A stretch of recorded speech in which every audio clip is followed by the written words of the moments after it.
the online world.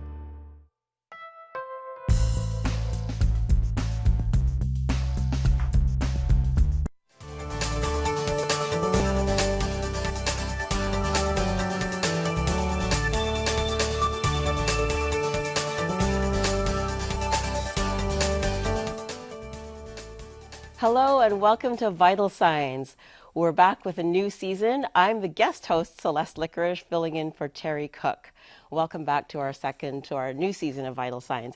It's September, and if you've got kids or grandkids, you know that it's time for back to school. And on today's episode, we're going to be talking about education. Now, we know that in Hamilton, our graduation rates are increasing, our secondary school graduation rates, but they're not quite where they need to be. But Hamilton Community Foundation has undertaken a really great initiative to try to get kids to graduate from school and go on to post-secondary. We've spent time doing some research, and we have a project called ABACUS that is focused on kids in grades 6, 7, and 8 and trying to inspire them to graduate from high school and go on to post-secondary. So today we're going to be talking about one aspect of ABACUS called Grad Track, and I'm pleased to have in the studio with me today Jen Pearson, who is our Grad Track Coordinator, and John Manzin, who has been a principal at Hillcrest, one of the schools that we're piloting Grad Track in, and they're here to talk to us about how Grad Track works and all of the wonderful things that are happening. So welcome, and thank you so much for being here. Thank you. Thank you. Yeah, so I want to start off by getting a sense of what each of you do and how you came to be doing the work you do. So Jen, maybe we can start with you as Grad Track Coordinator. Yeah, sure. So I am the coordinator of Grad Track. I have the privilege of working with currently 35 incredible students. They're now in grade 8. I have followed them from grade 6 into their grade 7 year and now finally into their grade 8 year. And we will look at what it looks like to follow them into their transition into high school and into grade 9.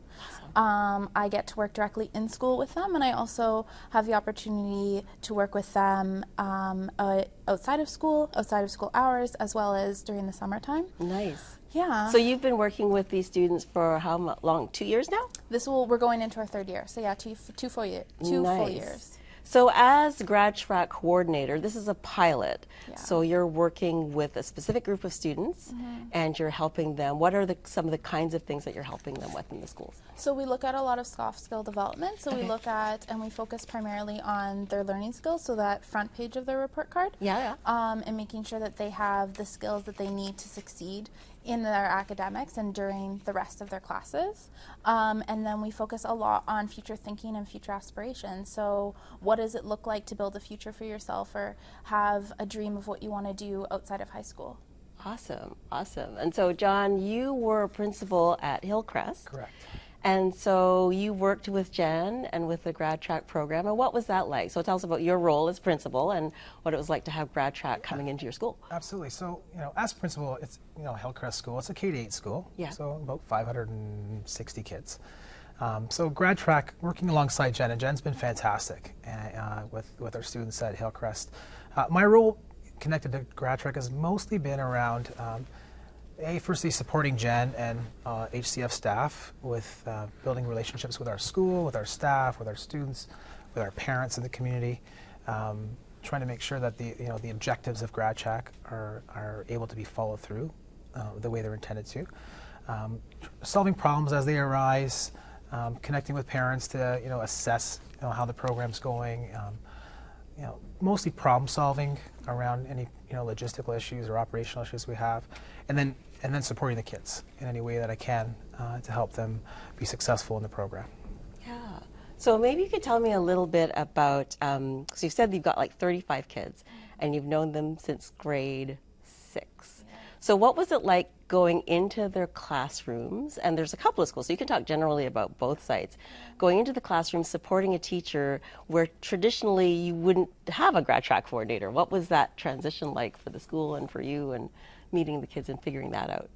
Well, I think it was nothing but seamless, and the teachers and everyone at the board was nothing but supportive of the program itself, and I think that really goes into the partnerships that we built both with the Hamilton Wentworth Catholic District School Board and with the Hamilton Wentworth District School Board to try to make sure that this was something that not only fit with some of the research that we had done at HCF, but also really fit with some of the needs that they were identifying in their schools.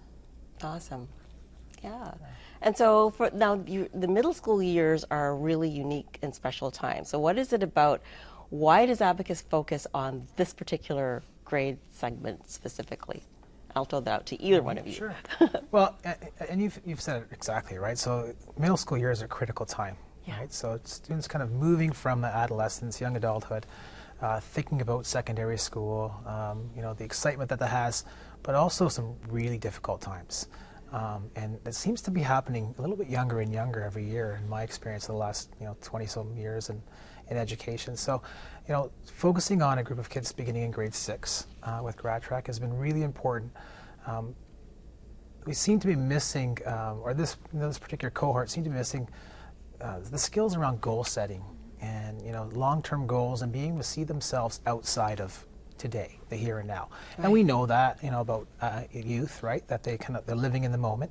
Yeah. And so this is really helpful. It's been really helpful having, we know in school that, an adult, a caring adult is the key to success.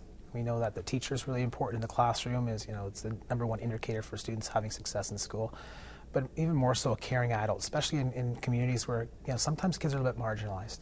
Right. And so having a caring adult, having a mentor, having someone who can help you stay focused on your academic goals, but also just personal goals and personal, maybe some gaps and some skills that they might have is really, really important. So Jen's role as, mentor and, coordinator in that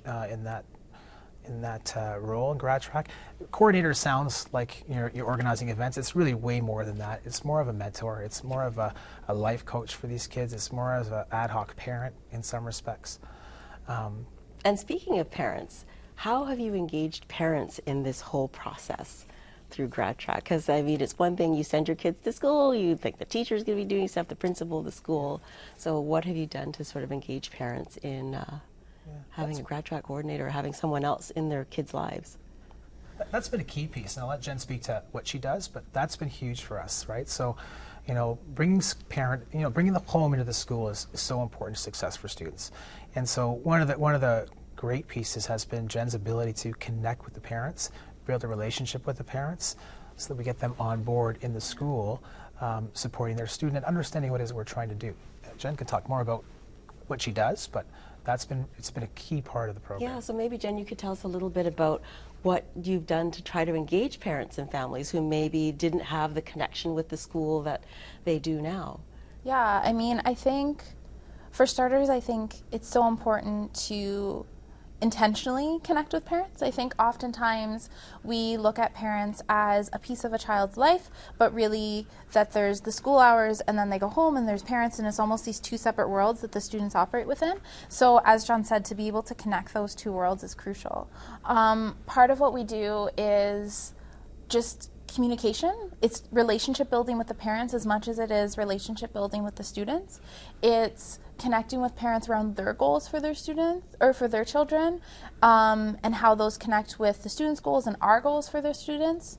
Connecting with parents around their own personal goals. Is there that must be such a relief for parents. I'm thinking, as a parent myself, you don't often have the opportunity to talk about, to build a relationship with teachers where they understand where you're coming from as a parent, as a family.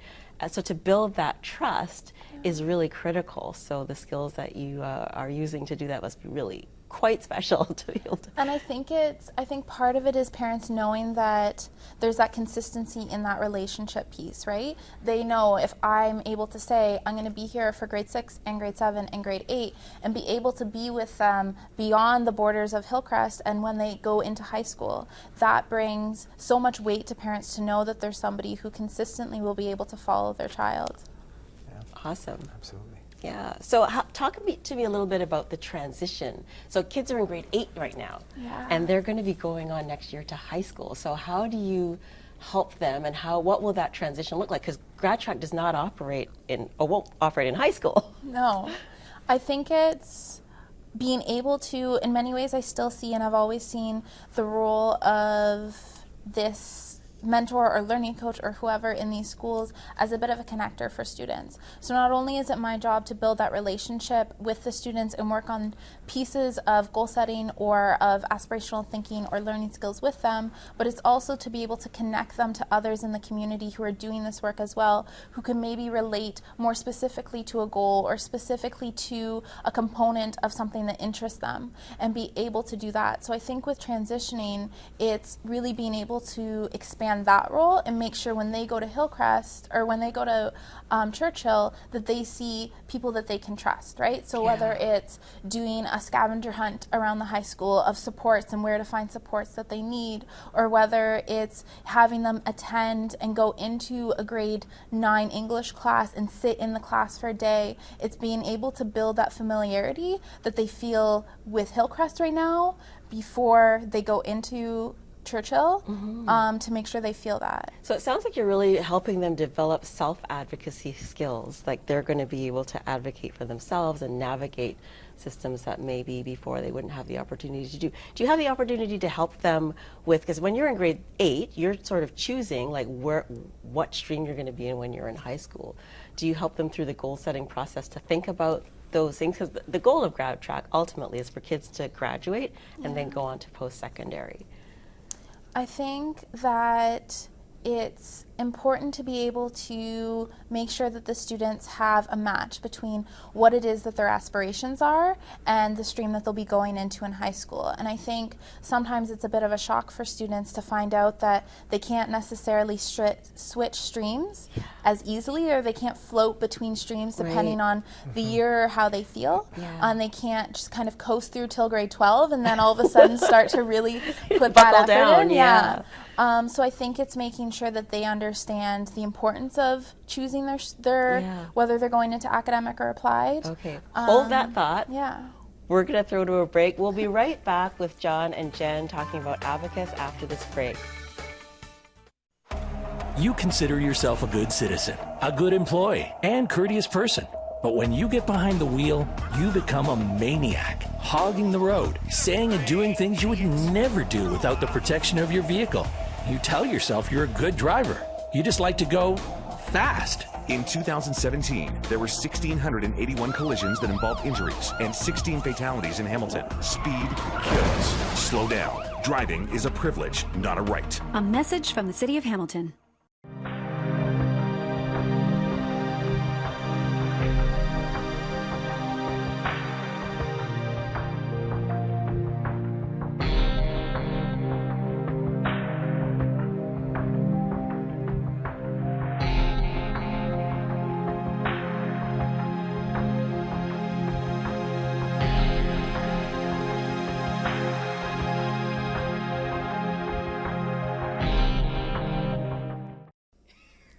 Welcome back. I'm Celeste Licorish, filling in for Terry Cook on Vital Signs, and we're talking to Jen Pearson and John Manzin about ABACUS, our program to help kids have big aspirations and goals to graduate from high school and go on to post-secondary. So I want to get a sense from you. You've had a couple of years in now. What are some of the changes that you're seeing both at a high level and on the ground with ABACUS? I think with students, more generally, so I guess at that medium level range, they have had massive improvements in their self-regulation. So really looking at them being able to have that self-awareness, to know what they're feeling, to know what's going on, to be able to see themselves in their environment and respond accordingly, and respond in a way that is socially appropriate. So can you give me an example of what that might look like for? So for example, something as simple as coming into a group of people and everyone sitting down and being able to recognize that cue of, oh, okay, I need to find a seat and sit down and listen to what's happening, not come in, lean against the wall, take my shoe off, and start talking to somebody in the crowd, right? So just something as simple as being able to read what is expected of you. Oh, okay, like just to be so have that awareness of your environment and your role in the environment at the appropriate time. It's self-reg, but also self-reflection, right? So that's something you see a little differently about them, right? So the ability to recognize that you're part of a group, right? So it's not just all about me, and I don't have to demand attention all of the time, that everyone has to be looking at me, listening to me, being able to kind of be a part of a group, listen to others, some of those active listening skills. I've seen that difference in a number of the students connected to Grad Track. Nice. And have you seen any sort of, because that age group, there's so much peer pressure. There's so much like, where do I fit in? Where do I belong? Who are my friends? What's the group that I'm going to associate with? Have you seen Grad Track participants supporting each other in unique ways? Yeah, I mean, I think when we started in grade 6, students would not be in a group with anyone except their very best friends who are also in Grad Track. And so slowly throughout the years, they've built a bit of a cohort amongst themselves. They are friends with people who they wouldn't be friends with outside of Grad Track, or they wouldn't normally have been seen as their friend or an ally in the school, and can now, I think, work together relatively well to work on tasks or support each other in ways either in direct like Grad Track activities or in broader goal setting. Nice.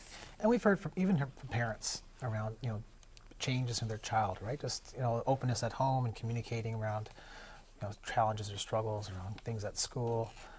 So that's been... So they're more comfortable talking about their own goals, about their academic either challenges or successes. So it's really opened up conversations in communities that maybe haven't had those opportunities in the past. Yeah. That is so good. Let's give them the opportunity to have, a dialogue at the table at home, I think, outside of, what did you do at school today, around the learning piece. But they're able to bring in something a little bit different, a different experience about school. Yeah. That's positive, right? And not necessarily connected to, let's say, the academic work they're doing, but there's the growth they're having around their own self-reflection, around their relationship with their peers, and we've heard that from parents.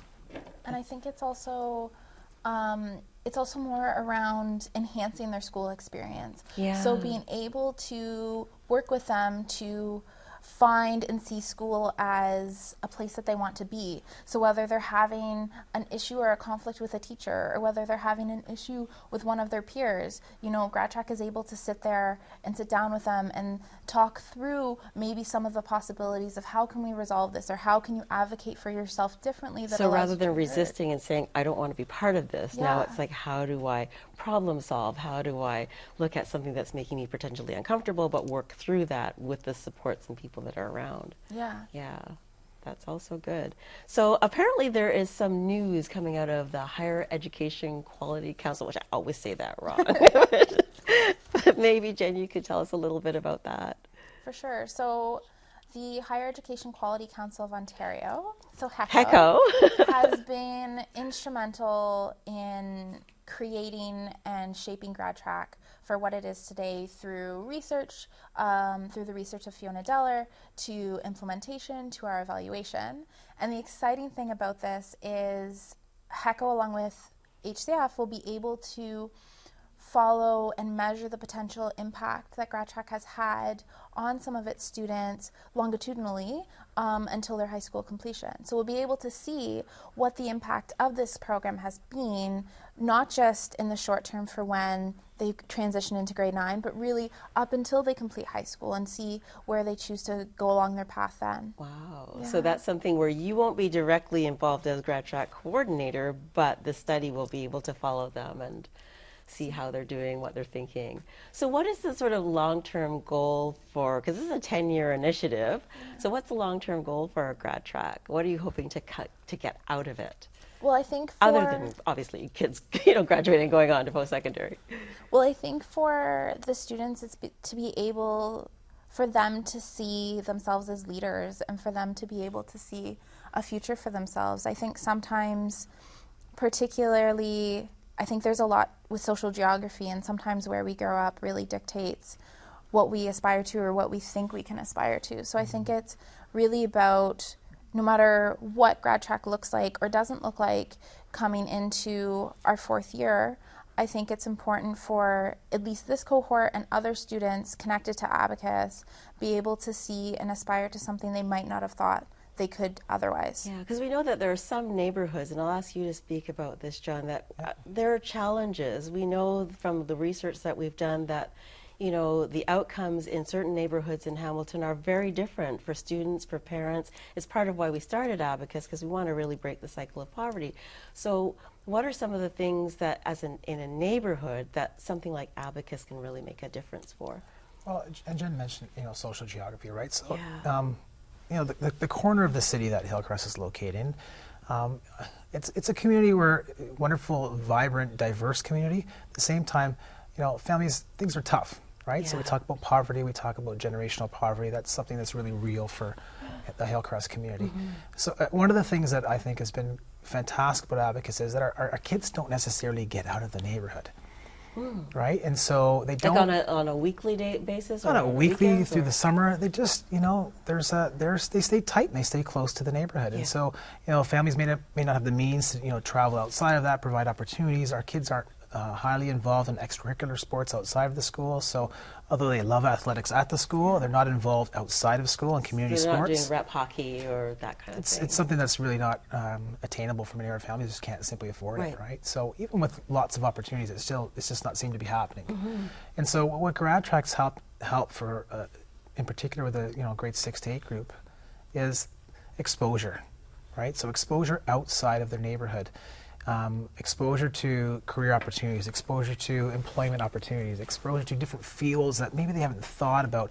It's an interest they have, it's a skill set that, it's something they see themselves doing or having affinity towards, but their parents couldn't support them to see that. Yes. Maybe they didn't know how to. So what does that look like? Is it field trips? Is it bringing people into the classroom? How have you made some of those So it's a little bit of all of that. So, Jen's been great at coordinating some things coming into the building and opportunities, and she can speak to that.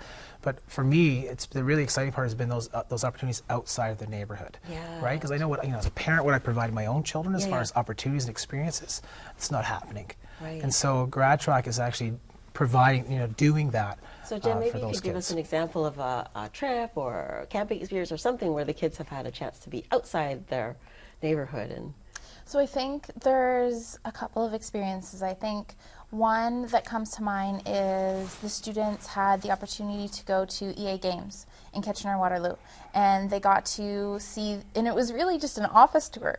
But so EA Games, they produce games? yeah, so they have a satellite office in Kitchener-Waterloo that does mobile apps. Yeah. They do mostly that.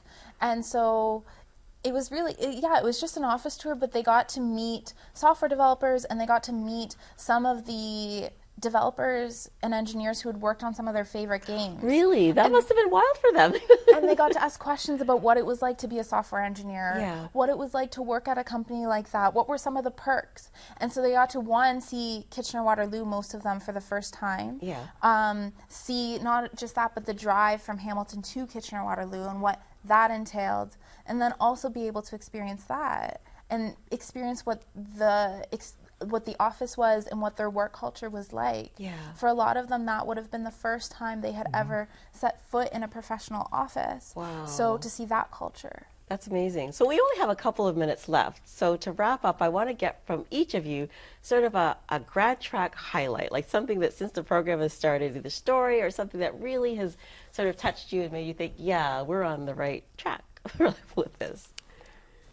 I'll go first. Okay. Let you finish off because maybe you have make more excitement. We had a parent session. I think this is about midpoint of last year, and one of the parents was talking to us. So we just asked them, some basic questions about their feedback and how they thought things were going and progressing. And the one parent talked about her daughter in particular and how, she's seen just a dramatic shift in her kids' engagement in school, and actually mentioned goals, like prior to Grad Track, let's say, conversations. I don't think post-secondary. I don't think I want to do this. I don't know what I would like to do. I know I don't want to be going to school, and where it shifted to and now it's a total shift to be engaged. To be engaged and have a goal and say, I think I really like to do this, and I know what that might require. Sweet. Yeah, so Totally. to me that was fantastic, as you see it, from the child, but the parent just beaming with, this kind of Okay, quickly, Jen, one from you. We've got about 30 seconds. I think one for me is really just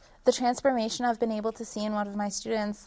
I think that, like John said, there's some attention seeking that some of the students have. And so there's this one particular student, you could hear her down the hall and you could be on the first floor, and she's really been able to find her voice and see that she can express herself in different ways. And she's been able to pass that along to some of her other peers, and she's really just transformed her manner and the way she presents herself to her peers and so to that adults. whole self-regulation, yeah.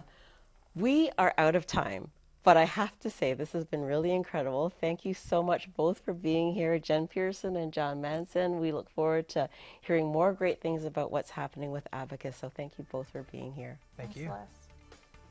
So on behalf of Hamilton Community Foundation, we look forward to seeing you again next month. In the meantime, you can watch the show and any of our previous shows on Cable 14. You can read more about us on our website at hamiltoncommunityfoundation.ca, and there's vitalsigns.ca, and you can also follow us on the socials. We're both on Facebook and Twitter. Again, I'm your guest host, Celeste Licorish, filling in for Terry Cook. Thanks for joining us, and we'll see you next time on Vital Signs.